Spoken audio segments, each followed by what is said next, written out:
ఆంధ్రప్రదేశ్ 16వ శాసనసభ సభ్యుల ప్రమాణ స్వీకార కార్యక్రమంలో 21/6/2024 జరిగింది. కానీ స్పీకర్ ఎన్నిక మరణాడు అంటే 22/6/2024 నాడు జరిగింది. ప్రతిపక్ష నాయకుడిగా గుర్తింపు ఇవ్వగలిగితే అధికారం కేవలం స్పీకర్కి మాత్రమే ఉంటుంది.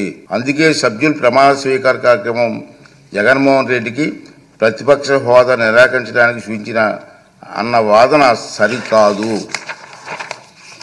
నిజానికి జగన్మోహన్ రెడ్డి వైఎస్ఆర్సీపీ శాసనసభాపక్ష నాయకుడిగా ఎన్నికైనట్టు 26/6/2024 వరకు మా సచివాలయానికి తెలపలేదు. నెంబర్ 1. అలాంటప్పుడు జూన్ 26 కంటే ముందు అందున స్పీకర్ ఎన్నిక జరగక ముందు ప్రతిపక్ష నాయకుడి హోదా గురించి నిర్ణయం తీసుకోవడం సాధ్యమా? ఇది ఒకటి గమనించవలసిన అవసరం ఉంది. ప్రతిపక్ష నాయకుడి హోదా ఎవరైనా అర్హులా కాదా అనేది కేవలం రాజ్యాంగ సూత్రాలు, కోర్టు తీర్పులు, చిరకాల సాంప్రదాయాల ఆధారంగా మాత్రమే నిర్ధారించగలరు. ఆంధ్రప్రదేశ్ వేతనాల పెన్షన్ చెల్లింపు అనర్హతల తొలగింపు చట్టం 1953లో ప్రతిపక్ష నాయకుడి హోదా ప్రస్తావన ఉంది. ఆ చట్టంలో సెక్షన్ 12B ప్రకారం ఎవరైనా ప్రతిపక్ష నాయకుడి హోదా ఇవ్వాలంటే వారు చట్టసభలో సభ్యులై ఉండాలి. 2, వారు ప్రభుత్వ వ్యతిరేక రాజకీయ పార్టీ సభలో నాయకుడై ఉండాలి. ఇది క్లియర్గా ఉంది. 3, ప్రతిపక్షంలో ఉన్న వారి పార్టీకి అత్యధిక సంఖ్యాబలం ఉండాలి. 4, మరీ ముఖ్యంగా వ్యక్తి సభాపతి ప్రతిపక్ష నాయకుడిగా గుర్తించాలి. ఒకవేళ అత్యధిక సంఖ్యాబలం గల ప్రతిపక్షాలు ఒకటి కన్నా ఎక్కువ ఉంటే పార్టీ హోదాను దృష్టిలో ఉంచుకొని వాటిని ఏదో ఒక పార్టీ నాయకుడిని సభాపతి ప్రతిపక్ష నాయకుడి హోదా కల్పించవచ్చు.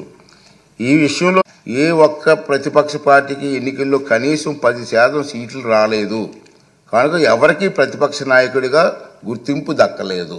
అలాగే 5, 7, 8, 16, 17వ లోక్సభలలోనూ 10% సూత్రాన్ని పాటించడంతో ప్రతిపక్ష నాయకుడిగా ఎవరు గుర్తింపు పొందలేకపోయారు. ఇటీవల పొరుగులో ఉన్న తెలుగు రాష్ట్రాల్లో 2021-2019 ప్రతిపక్షంలో ఉండే అతిపెద్ద పార్టీ నాయకుడు ప్రతిపక్ష నాయకుడిగా సభాపతి గుర్తింపు ఇచ్చారు.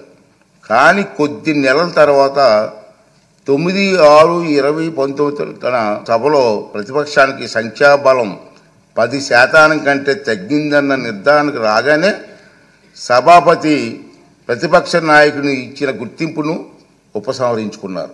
అలాగే 8వ లోక్సభలో తెలుగుదేశం పార్టీకి 10% సంఖ్యాబలం లేకపోయినా పి. ఉపేంద్ర గారిని ప్రతిపక్ష నాయకుడిగా గుర్తింపు లభించిందన్న మాట కూడా అవాస్తవం. మనం మాట్లాడుతున్నాం టీవీలో ఉపేంద్ర గారికి ఇచ్చారు కదా మీరని. అది వాస్తవం కాదు. నేను రికార్డ్ అంతా వెరిఫై చేయించాను. అది వాస్తవం కాదు. పి. ఉపేంద్ర గారు ఆనాటి సభాపతి టీడీపీ గ్రూపు నాయకుడికి మాత్రమే నిర్ణయించారు. దాన్ని ఇతను ఇష్టం వచ్చినట్టుగా అవాస్తవాలు మాట్లాడే పరిస్థితికి వచ్చింది. ఈ వాస్తవాలను సాంప్రదాయాలను దృష్టిలో ఉంచుకుంటే 175 మంది సభ్యులున్న నేటి ఆంధ్రప్రదేశ్ శాసనసభ అతిపెద్ద ప్రతిపక్ష పార్టీకి కనీసం 18 మంది సభ్యులుంటే తప్ప ప్రతిపక్ష నాయకుడి హోదా రాదని అందరికీ అర్థమవుతుంది.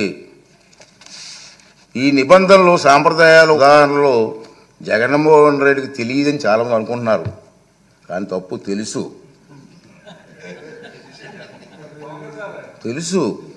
ఎందుకంటే 2019 జూన్ 13న ముఖ్యమంత్రి హోదాలో ఆయన ఇదే సభలో ప్రసంగిస్తూ చెప్పిన మాటలు మనందరం గుర్తు చేసుకోవాల్సిన అవసరం ఉంది. చంద్రబాబు నాయుడు గారికి 23 మంది శాసనసభ్యులు ఉన్నారు. ఒక 5 కానీ రాజేస్తే ఆయనకు 18 మంది కూడా ఉండరేమో, 17 మంది ఉంటారు. అప్పుడు ఆయన ప్రతిపక్ష నాయకుడు స్టేటస్ కూడా ఉండదని చెప్పి ఇదే జగన్మోహన్ రెడ్డి గారు ఈ హౌస్లో మాట్లాడిన సంగతి మీ అందరికీ తెలుసు. మరి తెలియదు.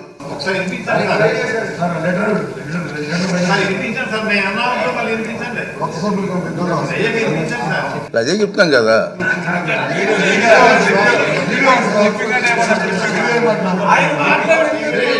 ఆయన మాటలు వినిపించాలా? అయితే మరి రికార్డు చేయాలి, మరి వినిపిద్దాం.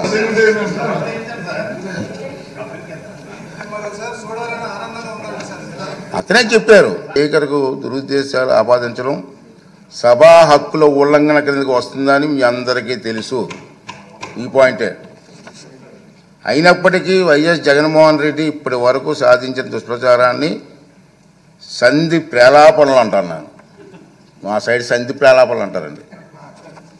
సంధి ప్రేలాపనలుగా పరిగణించి క్షమిస్తున్నాను, సభాపతి హోదాలో క్షమిస్తున్నాను. దేవుడు తిరస్కరించిన వరాన్ని పూజారి నుండి ఆశించడం ఎంత తప్పు కదండి.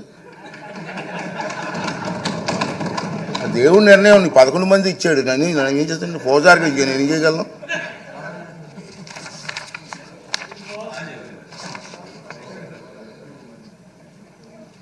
ఈ సందర్భంగా వాళ్ళ సభ్యులు కూడా రావట్లేదు, మీరు చూస్తూనే ఉన్నారు.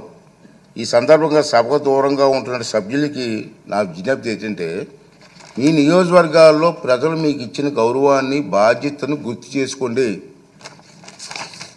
మీకు సభకు దూరంగా ఉంటే మీ నియోజకవర్గాల సమస్యలు సభలో ఎవరు ప్రస్తావిస్తారు? వాటికి పరిష్కారాలు ఎలా సాధిస్తారు? ఈ బాధ్యతను గుర్తించి మిమ్మల్ని నమ్ముకున్న మీ ప్రజల గొంతు వినిపించడానికి సభకు హాజరు కావాలని, రాజ్యాంగం మీకు అప్పగించిన బాధ్యతను సమర్థవంతంగా నిర్వహించాలని విజ్ఞప్తి చేస్తున్నాను. నమస్కారం.